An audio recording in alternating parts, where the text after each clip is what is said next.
नमस्कार, मैं जितेंद्र चतुर्वेदी। क्या बीजेपी फंस गई है? और यह भी कि आरएसएस नरेंद्र मोदी के बरस से एक विकल्प खोज रहा है और उस विकल्प में ना तो योगी आदित्यनाथ शामिल हैं और ना ही केंद्रीय गृह मंत्री अमित शाह। यह प्रश्न वो लोग उठा रहे हैं जो पिछले 12 साल से राहुल गांधी को प्रधानमंत्री बनाने की अथक कोशिश में लगे हुए हैं और वो भी इसमें जुड़े हुए हैं जो हर हाल में नरेंद्र मोदी को सत्ता से बेदखल कर देना चाहते हैं। इसमें वो जमात भी शुमार है जो पिछले 12 साल से चुनाव आयोग, ईवीएम और अब एसआईआर भी शामिल हो गया है। उन सब के बहाने किसी भी तरीके से हिंदुस्तान की चुनावी प्रक्रिया को सवालों के घेरे में खड़ा करना चाहते हैं। इसमें वो भी शामिल हैं जो लोकतंत्र के नाम पर तमाम सारे घपले घोटालों पर पर्दा डालकर सरकार को सिर्फ इसलिए घेर रहे हैं क्योंकि ईडी उनके दरवाजे पर पहुंच जाती है और जो माल चुरा कर छुपा कर रखा गया है उसकी पड़ताल करने लगती है। इसमें वो लोग भी शामिल हैं जो इस बात से आहत हैं कि आखिर में कैसे राहुल गांधी और सोनिया गांधी से ईडी सवाल पूछ सकती है। इसमें वो लोग भी शामिल हैं कि आखिर में कैसे इस परिवार के बिना एक नई संसद बन सकती है और एक नए भारत का गढ़ना हो सकता है। यानी इसमें वो पूरा तंत्र शामिल है जो इस तरह के सवाल खड़े कर रहा है। उन्हें अभी फिलहाल जो ये सवाल खड़े करने का मौका मिला है उसका दो कारण है। एक तो जंजी है और दूसरा सबड़ आंदोलन है। इन दोनों को मिलाकर एक विमर्श खड़ा किया जा रहा है। सवाल यह है कि क्या वाकई में ये दोनों मसले इतने बड़े हो गए हैं जिसकी वजह से नरेंद्र मोदी की विदाई तय हो गई है 2029 में, और यह भी कि क्या ये मामला इस कदर है कि 2027 में योगी आदित्यनाथ का चेहरा भी इससे पार पाने में सक्षम नहीं है। ये तमाम सारे सवाल हैं जिस पर हम लोग बात करेंगे और शुरुआत दरअसल 2017 के गुजरात चुनाव से करेंगे। वो बड़ा महत्वपूर्ण है क्योंकि वो जो चुनाव है वो चुनाव बड़ा रोचक था और अगर आपको वो चुनाव ख्याल में आएगा तब आप समझेंगे कि दरअसल ये जो जंजी खड़ा हुआ है ये, या अब मैं ये कहूं कि खड़ा किया गया है, ये दरअसल नरेंद्र मोदी के लिए नया नहीं है। क्यों? पाटीदार आंदोलन याद होगा, गुजरात में हुआ, हार्दिक पटेल उसके चेहरा बने और उस समय अशोक गहलोत जो है वो महासचिव संगठन हुआ करते थे। राहुल गांधी ने पूरा दमखम लगा दिया था और ये माहौल बन गया था कि साहब पाटीदार और जो युवा हैं वो लामबंद हो गए हैं। उस समय जेनजी का कॉइन नहीं आया था लेकिन वह भी आंदोलन युवाओं का ही था, वह भी आंदोलन पढ़ने लिखने वालों का था, वह भी आंदोलन आरक्षण चाहने वालों का था। ठीक है साहब, ये सारी चीजें जो आज आप राष्ट्रीय फलक पर जंतर मंतर पर देख रहे हैं वो सारी बातें 2017 के गुजरात चुनाव में कॉमन थी। ठीक साहब, अभी ये जंतर मंतर पर हो रहा है, तब ये गुजरात में चल रहा था। उस समय 99 सीट आई थी किसको? बीजेपी को। क्योंकि गुजरात हारना मतलब नरेंद्र मोदी सेंटर में हार गए, इसी तरह से अभी भी इंटरप्रेटेड किया जाता है। इसीलिए गुजरात के चुनाव को लोकसभा के चुनाव से भी, या हम कहें कि उससे ज्यादा महत्व दिया जाता है। तो आप देखिए उस समय भी कहा जा रहा था अब तो नरेंद्र मोदी का गुजरात मॉडल फेल होने जा रहा है। क्या हुआ? बाद में हार्दिक पटेल भाजपा में आ गए।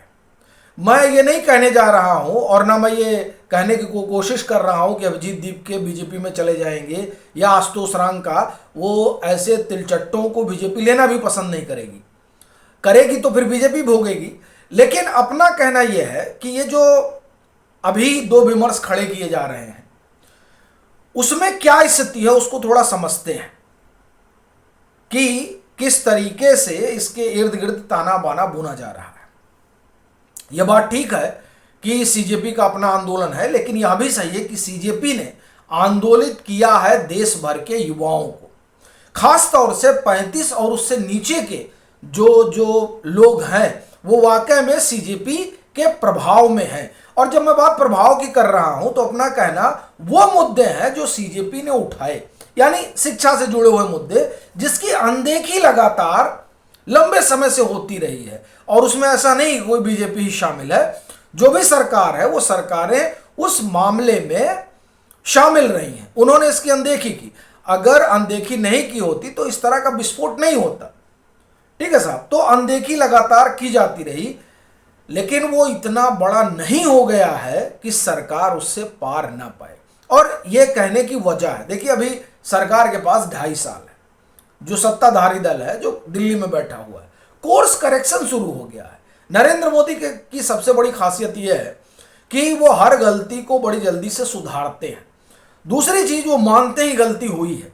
जंजीवाला जो अपसर्ज हुआ है, इस अपसर्ज को बीजेपी मान के चल रही है कि यह हमारा बहुत बड़ा ब्लंडर था, हम इसको पढ़ नहीं पाए, हम इसको समझ नहीं पाए कि इस तरीके से भीतर इतना बवंडर चल रहा है। उस बवंडर के कारणों की पड़ताल हो रही है कि साहब क्या क्या गलतियां रही। इसीलिए अभी आप देखिए कि देवेंद्र फडणवीस को माना जा रहा है कि संभवतः ये जो जंजी वाला मामला है उसका उन्हें ब्रांड एम्बेसडर बना दिया जाएगा। वो जंजी से जो है अपना संवाद स्थापित करें, और साथ ही साथ तमाम जो मंत्री हैं उनको जिम्मेदारी दी गई है कि आप हर विश्वविद्यालय में जाएं, जंजी से इंटरैक्ट करें, वीडियो बनाएं, वीडियो को अपलोड करें इंस्टा पे, और जब आप वहां जंजी से बात करें तो बात में आप उनको बताएं कि इस सरकार ने शिक्षा के क्षेत्र में क्या किया है।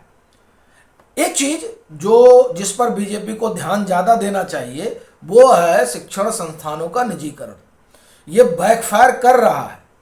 भाजपा अगर इसे समझेगी तो ठीक है, हालांकि जिस तरह से पीएम कोर्स करेक्शन करते हैं उसमें लगता है ये भी वो समझेंगे।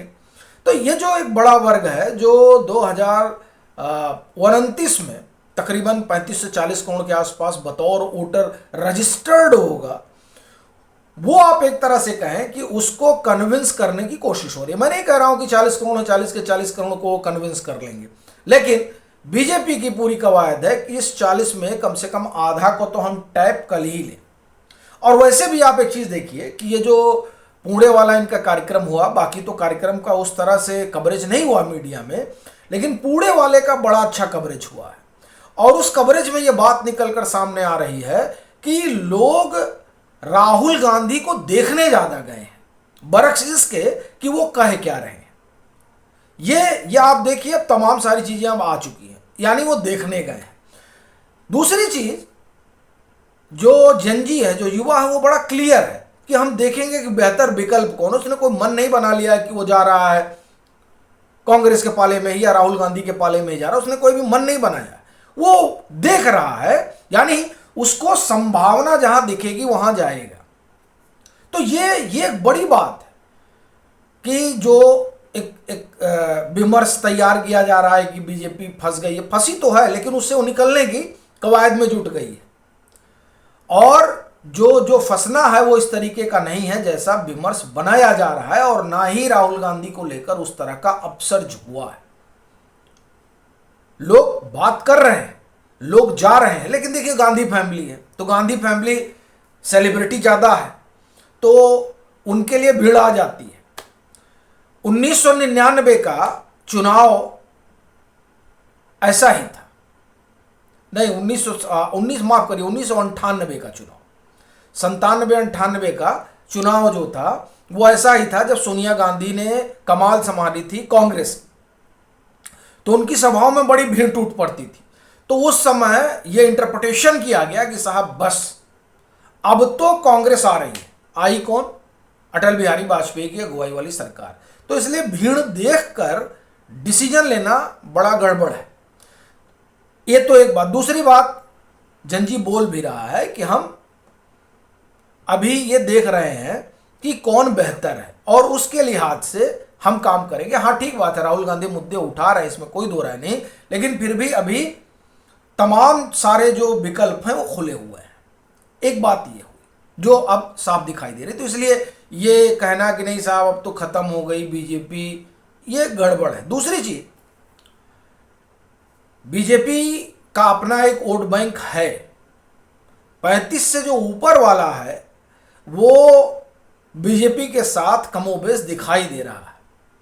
जो कुछ हिला है वो 35 के बाद वाला हिला है, और इसका असर 2029 में होगा। तो उस 40 करोड़ में कितना अपने पाले में किया जाए उसके लिए संघ, भाजपा, सरकार तीनों लगे हुए हैं।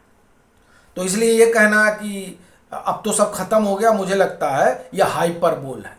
दूसरी चीज, जो विकल्प की बात हो रही है, यह बात सही है कि विकल्प खोजा जा रहा है, इसमें कोई दो राय नहीं और इसमें कोई हर्ज भी नहीं है। 2034 तक तो नरेंद्र मोदी है ही है, लेकिन उसके बाद कौन? भाई ऐसा तो नहीं हो सकता है, संगठन है तो संगठन अपने लिए खोजेगा कि बाद में कौन होगा। तो उसमें योगी आदित्यनाथ भी हैं और देवेंद्र फडणवीस भी हैं, दोनों लोग। कोई इसमें कोई दो राय नहीं कि योगी आदित्यनाथ की मास अपील ज्यादा है बरक्स देवेंद्र फडणवीस के, लेकिन फिर यह है कि दोनों ही लोगों को कंसीडर किया जा रहा है, जिसकी पूरी चर्चा भी है। कभी एक दौर में शिवराज सिंह चौहान भी हुआ करते थे, लेकिन अब वो लोग उस दौर से आगे हैं। हम जिस पीढ़ी की बात कर रहे हैं उस पीढ़ी में फिलहाल दो ही नेता हैं जिनके बारे में चर्चा है। तो विकल्प खोज रहे हैं, ये कोई गलत नहीं है, ये होना भी चाहिए। पार्टी के पास अपनी जो है लीडरशिप होनी चाहिए कि साहब 1 2 3 4 5 6 7 8 9 लाइन लगी रहे। जैसे आज आप देखिए, आज विकल्प अगर खोजा जा रहा है तो उसमें दिक्कत क्या? आपके पास योगी आदित्यनाथ है, देवेंद्र फडणवीस है, हेमंत बिस्वा है, शुभेंदु अधिकारी है। अब अगर आप आइडियोलॉजी के स्तर पे जाएंगे तो फिर देवेंद्र फडणवीस ही बचते हैं, फिर ये तीनों जो है वो बाहर हो जाएंगे। जब मैं बात आइडियोलॉजी की कर रहा हूं तो मैं नहीं कह रहा हूं कि ये लोग किसी अलग आइडियोलॉजी के हैं। अपना कहना यह है कि संघ से जो सीधा जुड़ा हुआ है, तो संघ से सीधे जुड़े हुए अगर कोई है तो देवेंद्र फडणवीस, अगर आप इस लिहाज से देखेंगे तो। अन्यथा विकल्प खोजा जा रहा है एक, और वो हायरार्की भी तय की जा रही है। दूसरा ये कि बीजेपी परेशान है, इसमें कोई दो राय नहीं है, लेकिन जिस तरह से आउटराइटली रिजेक्ट किया जा रहा है वो गलत है। क्योंकि वो हाइपर बोल है, जैसे इधर वाले करते हैं कि राहुल गांधी खत्म, तो ये भी सही नहीं है। राहुल गांधी ने गेन किया है, इसमें कोई दो राय नहीं, लेकिन फिर जैसे उधर वाले खारिज कर रहे हैं अरे नरेंद्र मोदी खत्म, तो यह भी ठीक नहीं है, क्योंकि नरेंद्र मोदी अभी भी हिंदुस्तान में सबसे लोकप्रिय हैं, एक। दूसरा, वो खड़े हैं विकल्प के तौर पर अगर राहुल गांधी नरेंद्र मोदी के बरक्स देखा जाए तो। तीसरी चीज, सवर्ण आंदोलन जरूर हो रहा है, इसमें कोई हर्ज नहीं है, लेकिन ये आंदोलन दरअसल बीजेपी को इस तरीके से प्रभावित करेगा कि सत्ता से बाहर कर दे, ऐसा मुझे लगता नहीं है। क्योंकि फिर संकट विकल्प वाला ही है, और ऐसी परिस्थिति में मैं कम से कम ये नहीं एज्यूम कर पा रहा हूं कि वो कांग्रेस को चुनने जा रहे हैं। बाकी परिस्थितियां हैं, बदलती रहती हैं। आप लोगों की क्या राय है, ज़रूर साझा करिएगा।